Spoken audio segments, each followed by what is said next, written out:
సూర్యాపేట జిల్లా కేంద్రంలోని బతుకమ్మ ఘాట్ వద్ద శుక్రవారం నిర్వహించిన దీక్షా దివాస్ కార్యక్రమానికి మాజీ మంత్రి సూర్యాపేట శాసనసభ్యులు గుంటకల్ల జగదీష్ రెడ్డి పాల్గొని మాట్లాడారు.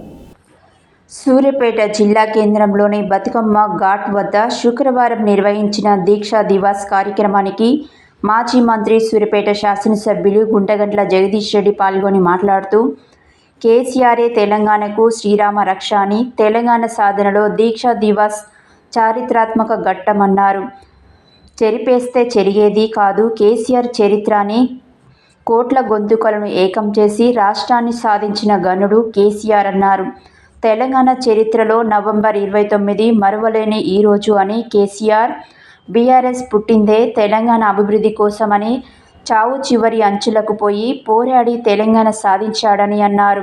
ఈ కార్యక్రమంలో ఇన్ఛార్జ్ జెడ్పీ మాజీ చైర్మన్ బండా నరేందర్ రెడ్డి, మాజీ ఎమ్మెల్యేలు డాక్టర్ గాదర్ కిషోర్ కుమార్, బొల్లం మల్లయ్య యాదవ్, మాజీ ఎంపీ బడుగుల లింగయ్య యాదవ్, బీఆర్ఎస్ రాష్ట్ర నాయకులు Vanteddu Narasimhareddy, Y Venkateswarlu, municipal chairman Annapurna, మాజీ ZP chairperson Gujja Deepika Yugender Rao, vice chairman Gopagani Venkatanarayana Goud, Nimmala Srinivas Goud, Maripeddi Srinivas Goud, Putta Kishore, Yugender రావు తదితరులు పాల్గొన్నారు.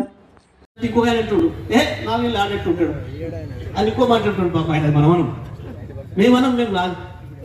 రెడ్డి అట్లా పోవాలి ఇట్లా పోవాలని మేము అనడం లేదు. రేవంత్ రెడ్డి ఉండాలి, వచ్చే 4 ఏళ్ళు కూడా రేవంత్ రెడ్డి ముఖ్యమంత్రి ఉండాలి అని చెప్పి మనం కోరుకోవాలి. రేవంత్ రెడ్డి ముఖ్యమంత్రి ఉంటేనే కేసీఆర్ అంటే ఏందో తెలుస్తుంది, కేసీఆర్ విలువేందో తెలుస్తుంది. ఇవాళ మళ్ళీ ఎక్కువగా ఇంకా మాట్లాడుకుంటున్నారు అప్పటికంటే ఎక్కువ. కాబట్టి మనకి అటువంటి కోరికలు లేవు. ఆయన పోవాలి, ఇంకో ముఖ్యమంత్రి రావాలనో, ఆయనకి ఏమి కావాలనో, గవర్నమెంట్ మారాలని మనం కోరుకోవడం లేదు. ఒకవేళ మన అదృష్టం బాగుంటే, తెలంగాణ ప్రజల అదృష్టం బాగుంటే ఎన్నికలు ముందుకు రావాలని కోరుకోవడం. ఏ ఎన్నికలు వచ్చినా చాలు ఎదురు చూస్తున్నారు ప్రజలు. ఒక్కసారైనా మా కోపాన్ని చెప్పాలి, రేవంత్ మీద మాకేం అభిప్రాయం ఉందో, ఇవాళ ఉన్న ప్రభుత్వం మీద మాకేం అభిప్రాయం ఉందో చెప్పాలని మాత్రం ఈ రాష్ట్ర ప్రజలు ఎదురు చూస్తున్నారు అనే విషయం వాస్తవం. దానికి మరి తప్పకుండా కేసీఆర్ త్యాగాన్ని తెలంగాణ రాష్ట్రం తేవడానికి మూలమైన కేసీఆర్ ఎత్తుగడల్ని, టీఆర్ఎస్ పార్టీ కృషిని తర్వాత తరానికి కూడా చెప్పేది. చెప్పినా కూడా జై తెలంగాణ, జై తెలంగాణ, జై కేసీఆర్, జై కేసీఆర్, జై తెలంగాణ. ధన్యవాదాలు. అందరికీ నమస్కారం. తెలంగాణ రాష్ట్ర ఏర్పాటు ఉద్యమ చరిత్రలో, తెలంగాణ ఏర్పాటు చరిత్రలో అతి కీలకమైన రోజు నవంబర్ 29. చరిత్రలో, తెలంగాణ చరిత్రలో శాశ్వతంగా నిలబడిపోయే రోజు ఇది నవంబర్ 29.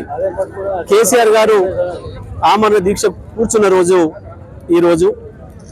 2001లో నా స్వప్నం, నా ధ్యేయం తెలంగాణ రాష్ట్రమే అని చెప్పి ప్రకటించి, నేను రాష్ట్ర ఏర్పాటు ఉద్యమాన్ని ప్రారంభించడానికి వచ్చిన నాకున్న అన్ని పదవులు అని చెప్పి వచ్చి ఆ రోజు ఏదైతే మాట చెప్పిందో, తెలంగాణ రాష్ట్రంలో ఒక్క విద్యార్థి బడిగంట నష్టపోకుండా, ఒక్కరి తెలంగాణ పౌరుడి రక్తం చుక్క కారకుండా తెలంగాణ రాష్ట్రాన్ని తీసుకొస్తా, ఈ క్రమంలో నేను వెనకపోతే నన్ను రాళ్లతో కొట్టి చంపండి అని చెప్పి తనే స్వయంగా ప్రకటించుకొని 9 సంవత్సరాలు తను అనుకున్న పద్ధతిలో ఉద్యమాన్ని నడిపి, అంబేద్కర్ గారు ఇచ్చిన అవకాశాన్ని ఉపయోగించుకొని ఆర్టికల్ 3 ద్వారా పార్లమెంటు నుండే రాష్ట్రాన్ని సాధించాలి. కాబట్టి చట్టసభల్లోకి మనం వెళ్ళి ఎన్నికలను ఆయుధంగా చేసుకొని రాష్ట్రాన్ని తీసుకొస్తా అని చెప్పిన బాటలో నడిచి, అనేక కుట్రలు, కుతంత్రాలు, ద్రోహాలకు గురైన ఉద్యమాన్ని నిలబెట్టుకొని తనదైన పద్ధతుల్లో అనేక ఎత్తుగడల ద్వారా ఉద్యమాన్ని నడిపి, దేశంలో ఉండే అన్ని పార్టీలని ఒప్పించి,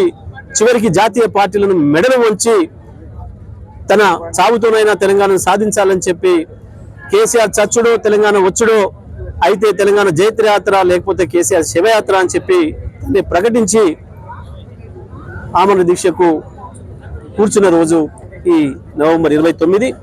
అందుకే ఇది ఎప్పటికీ చరిత్ర.